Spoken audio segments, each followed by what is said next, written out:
नमस्कार दोस्तों, जय हिंद जय भारत। मैं हूं CL सैनी और आप देख रहे हैं CD RK Saini BEd classes.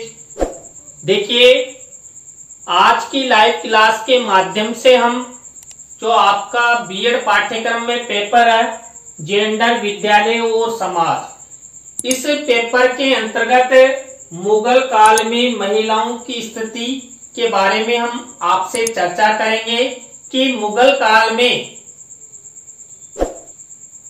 Bharatiya Samaj में महिलाओं की क्या स्थिति रही। इससे पहले हमने वैदिक काल में भारतीय समाज में महिलाओं की स्थिति के बारे में आपसे चर्चा की थी। तो आप सब बने रहें हमारे साथ, हमारे चैनल के साथ। और यदि आप हमारे चैनल पर पहली बार आए हैं तो हमारे इस चैनल को सब्सक्राइब करें और पास ही बने बेल आइकन के बटन को जरूर दबा देवें, जिससे हमारे द्वारा जब भी कोई न्यू वीडियो अपलोड किया जाता है या लाइव क्लास लाई जाती है तो उनके नोटिफिकेशन आपको मिल सके और आप अच्छा अधिगम करते हुए आप परीक्षा की अच्छी तैयारी कर सके, आपको अच्छे क्रेडिट मिल सके। देखिए, जो भारतीय समाज है, इस भारतीय समाज में जो मुगल काल है, इस मुगल काल में महिलाओं की क्या स्थिति रही। देखिए, यहाँ पर मैंने दोनों ही टॉपिक डाल दिया। आपकी परीक्षा में क्या होता है कि जो वैदिक काल है और मुगल काल है, इन दोनों में कंपेयर करके तुलनात्मक प्रश्न पूछा जाता है। तो यहाँ पर इससे पहले हमने वैदिक काल के बारे में अध्ययन कर लिया है कि वैदिक काल में महिलाओं की क्या स्थिति रही। केवल इस क्लास में हम जो मुगल काल है कि मुगल काल में महिलाओं की क्या स्थिति रही उसके बारे में, जब आपकी परीक्षा में प्रश्न तुलनात्मक आ जाए या अलग अलग आ जाए तो आप कैसे भी कर सकते हैं। तो मैंने यहाँ पर दोनों स्थिति आपको बता दी। इसमें देखिए, पहला बिंदु देखिए, मुगल कालीन भारतीय समाज में स्त्रियों को सम्मानपूर्ण स्थान प्राप्त नहीं था।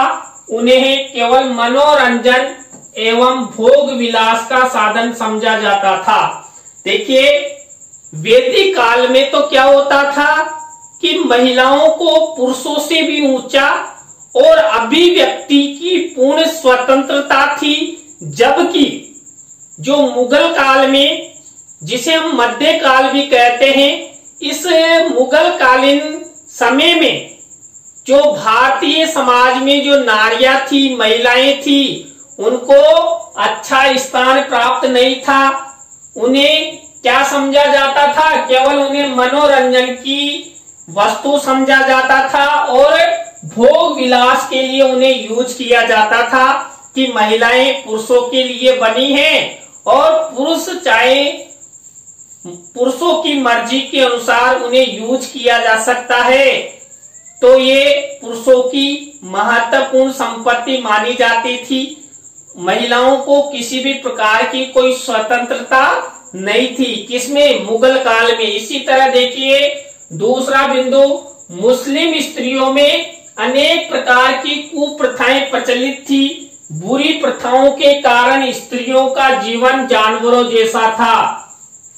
देखिए, जो मुगल काल है, इस मुगल काल में महिलाओं की स्थिति जानवरों जैसी दिखाई जाती है और वास्तव में थी भी। क्यों? क्योंकि जो मुगल कालीन जो शासक थे वो कई तो बहुत अच्छे थे, लेकिन कई ऐसे थे जो क्रूर थे, जैसे औरंगजेब हैं। तो ये सब शासक जो भारतीय समाज की महिलाएं हैं, इन महिलाओं के साथ अच्छा नहीं करते थे। और आप हमारे वैदिक काल को देखिए, उस वैदिक काल में महिलाओं को यहाँ पर मुगल काल में जानवरों जैसी स्थिति महिलाओं के साथ की जाती थी, लेकिन वैदिक काल में भारतीय समाज में महिलाओं को देवीय रूप प्रदान किया जाता था। देखिए, उस समय एक उक्ति प्रचलित थी, वर्तमान में भी हम उसे पढ़ते हैं, यत्र नार्यस्तु पूजन्ते रमन्ते तत्र देवता। जहां नारियों की पूजा होती है वहां देवता निवास करते हैं। ऐसा हमारा भारतीय समाज था वैदिक काल में। लेकिन जो ही मुगल काल आया तो भारतीय समाज में महिलाओं की स्थिति जानवरों जैसी हो गई। और देखिए कई प्रकार की कुप्रथाएं प्रचलित हो गई, जैसे बाल विवाह है, प्रदा प्रथा है। घर की 4 दीवारी में ही महिलाओं को सीमित कर दिया गया। महिलाओं को बाहर जाने की अनुमति बंद कर दी गई। घर पर ही उनकी शिक्षा प्रारंभ की गई और घर पर भी उनकी शिक्षा प्रारंभ की गई जो संपन्न वर्ग था। लेकिन जो निम्न वर्ग था उनकी महिलाओं को शिक्षा प्राप्ति के लिए कोई स्थान, कोई अवसर प्रदान नहीं किया जाता था। इसी तरह देखिए केवल उच्च वर्ग से संबंधित स्त्रियों को कुछ अधिकार प्राप्त थे, लेकिन निम्न वर्ग की स्त्रियों की दशा दयनीय थी। ऐसी दशा वैदिक काल में नहीं थी, लेकिन मुगल काल में महिलाओं के अधिकार बिल्कुल छिन गए। महिलाओं को घर की 4 दीवारी में रखते हुए उन पर बहुत दबाव डाला जाने लगा। तो यहाँ पर मुगल काल महिलाओं के लिए अच्छा काल नहीं था। इसी तरह जो मुगल कालीन भारतीय समाज है, इस समाज की जो उच्च वर्ग है, उस उच्च वर्ग से संबंधित स्त्रियों का समाज में सम्मान था। उनकी उचित शिक्षा की और विशेष ध्यान दिया जाता था। देखिए जो मुगल काल था उसमें निम्न वर्ग पर तो बिल्कुल भी ध्यान नहीं दिया जाता, लेकिन उच्च वर्ग जिनके पास अच्छा पैसा है, जो रईस थे, अमीर थे, उनकी महिलाओं पर तो थोड़ा बहुत ध्यान दिया जाता था। और वो भी कौन है? जो उस समय के जो शासक थे, सुल्तान थे, उनकी महिलाओं पर विशेष रूप से ध्यान दिया जाता था। तो ये मुगल काल में जो मुगल बादशाह हुआ करते थे वो अपनी बेगमों यानी कि पत्नियों का विशेष रूप से ध्यान रखते थे। उन्हें कुछ विशेष अधिकार भी दिए गए थे। मुगल काल की राजनीति में बारी की मां बहन, जहांगीर की पत्नी, शाहजहां की पत्नी, औरंगजेब की बहन आदि ने महत्वपूर्ण भूमिका निभाई। उनके पास बड़ी बड़ी जागीरें होती थी, उन्हें विशेष अनुदान भी प्राप्त होते थे। तो देखिए यहाँ पर उच्च वर्ग, अमीर वर्ग की महिलाओं को भी उनके जो शासक थे, बादशाह थे, सुल्तान थे, उनके द्वारा कुछ विशेष अधिकार प्रदान किए जाते थे। जबकि निम्न वर्ग की महिलाओं को कोई विशेष अधिकार प्राप्त नहीं था। जो उच्च वर्ग की महिलाएं थी उनको तो शासन करने तक का अधिकार प्राप्त था, लेकिन निम्न वर्ग की बहुत ही दयनीय दशा मुगल काल में रही। इन स्त्रियों ने शिक्षा, व्यापार, चित्रकला, संगीत कला, नृत्य कला को प्रोत्साहन देने में उल्लेखनीय योगदान दिया। इस वर्ग की स्त्रियां हृदय से उदार एवं दयाल होती थी। वे महलों की सजावट की और भी विशेष दिलचस्पी लेती थी। उनका जीवन स्तर बहुत अच्छा था। उनके रहन सहन, वस्त्र, आभूषण उच्च कोटि के थे, इसलिए वे आराम का जीवन व्यतीत करती थी। देखिए जिनके पास पैसा होगा तो और जो शासक होगा तो वो तो आराम की जिंदगी जिएगा, लेकिन दयनीय स्थिति तो जो गरीब जनता है, गरीब महिलाएं हैं, उनके साथ शोषण किया जाता था। और आपने औरंगजेब का तो नाम सुनाई है। उस मुगल काल में औरंगजेब ने जो क्या किया था भारत देश में, भारत देश की महिलाओं के प्रति क्या क्या क्रूर हत्याएं, बलात्कार जैसी घटनाओं को अंजाम दिया। तो मुगल काल में महिलाओं की स्थिति ठीक नहीं थी। ये तो इनकी जो बेगमें थी, हरम की जो महिलाएं थी, उनके साथ ये अच्छा करते थे, लेकिन सामान्य जनता के साथ अच्छा नहीं करते थे। इसी तरह देखिए जो मुगल काल है, इस मुगल कालीन भारतीय समाज में जनसाधारण वर्ग की स्त्रियों की स्थिति दयनीय थी। देखिए अभी हमने जो अमीर वर्ग है या जो बादशाह है उनकी बेगमों, उनकी महिलाओं के बारे में आपसे चर्चा की। लेकिन जो साधारण वर्ग है, सामान्य वर्ग है, उनकी स्थिति बहुत ही दयनीय थी।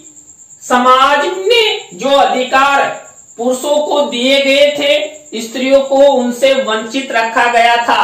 यानी कि मुगल काल में जो पुरुषों को अधिकार प्राप्त थे वो महिलाओं को नहीं थे, जबकि वैदिक काल में जितने अधिकार पुरुषों को प्राप्त है उतने ही अधिकार महिलाओं को प्राप्त थे।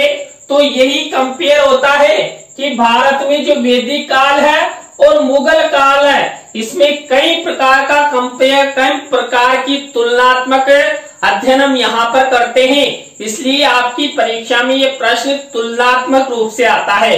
क्यों? क्योंकि वैदिक काल बहुत अच्छा काल माना जाता है महिलाओं के लिए, जबकि मुगल काल महिलाओं के लिए अच्छा काल नहीं था। तो यहाँ पर महिलाओं को कई अधिकारों से वंचित रखा गया।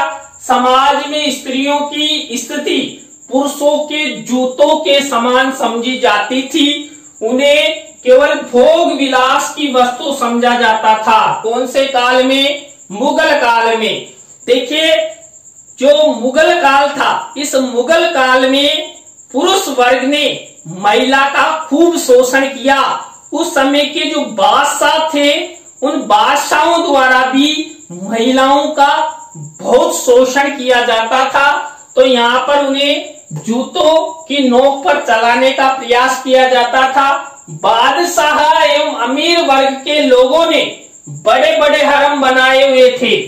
इन हरमों में हजारों की संख्या में अत्यंत सुंदर स्त्रियां रखी जाती थी। वे अपनी अदाओं, नृत्य एवं संगीत द्वारा पुरुषों का मनोरंजन करती थी। देखिए, हमने शुरू में आपको बताया था कि मुगल काल में महिलाओं को केवल मनोरंजन और भोग विलास की वस्तु समझा जाता था। तो यहाँ पर जो मुगल काल में जो बादशाह हुए, उन बादशाहों ने भी क्या बना रखे थे? बड़े बड़े हरम बना रखे थे, जिनमें हजारों महिलाएं मुजरे किया करती, नृत्य किया करती थी। लोगों का मनोरंजन और उनकी जो शारीरिक तृप्ति है वो की जाती थी। और आप सब जानते हैं, देखिए, कई बादशाहों ने तो कई हिंदू राजाओं की लड़कियों के साथ भी शादियां की थी। तो एक से अधिक बेगमें, एक से अधिक रानियां रखने का शौक उस समय मुगल काल में रहता था। और जो हिंदू राजा थे वो भी डर से अपनी बेटियों की शादी उन मुगल बादशाहों से कर देते थे। जो मुगल बादशाह हैं, ये प्रसन्न होने पर क्या करते थे? जो हरम की जो लड़कियां हैं, उन लड़कियों को बहुमूल्य उपहार भेंट करते थे। वे अपनी यौवन अवस्था तक हरम में रह सकती थी। उसके पश्चात उन्हें वहां से निकाल दिया जाता था तथा शेष जीवन में वे दर दर की ठोकरें खाने के लिए बाध्य हो जाती थी। यानी कि जब लड़कियों की युवा अवस्था होती थी, तब तक तो उन्हें क्या किया जाता था? हरम में रखा जाता था, उनका शोषण किया जाता था, उनके साथ शारीरिक तृप्ति की जाती थी, उनके साथ मनोरंजन किया जाता था। लेकिन जो ही युवा अवस्था खत्म हुई और उन्हें क्या किया जाता था? हरम से निकाल दिया जाता था, जिससे महिलाएं दर दर की ठोकरें काटती थी। देखिए, ऐसी स्थिति मुगल काल में थी। जबकि जो वैदिक काल है, इस वैदिक काल में महिलाओं की ऐसी स्थिति नहीं थी। उन्हें देवीय रूप प्राप्त था और जैसा पुरुषों को अधिकार प्राप्त हैं, वैसे ही अधिकार महिलाओं को प्राप्त थे। देखिए, जो मुगल काल है, इस मुगल काल में शिक्षा की व्यवस्था भी अच्छी नहीं थी महिलाओं के लिए। और समाज में जो सार्वजनिक जीवन जिया जाता है, उस सार्वजनिक जीवन के लिए भी अच्छी व्यवस्थाएं नहीं थी। कुल मिलाकर जो वैदिक काल है और मुगल काल है, इसमें महिलाओं की स्थिति में काफी तुलनात्मक फर्क है। तो ये प्रश्न आपकी परीक्षा में जरूर आ सकता है, इसे आप अच्छे से तैयार कर ले। तो आज की क्लास में हमने मुगल काल में महिलाओं की स्थिति के बारे में आपको बताया और बीच बीच में जो वैदिक काल है और मुगल काल है इसमें कंपेयर करके भी आपको बताया। तो आज की क्लास आपको कैसी लगी कमेंट्स में हमें जरूर बताएं। अच्छी लगी हो तो लाइक करें, कमेंट्स करें और शेयर जरूर करें दोस्तों। इसी तरह नए टॉपिक के साथ हम आपसे फिर मिलेंगे CD RK Saini B.Ed classes YouTube channel पर। जय हिंद, जय भारत, राम राम।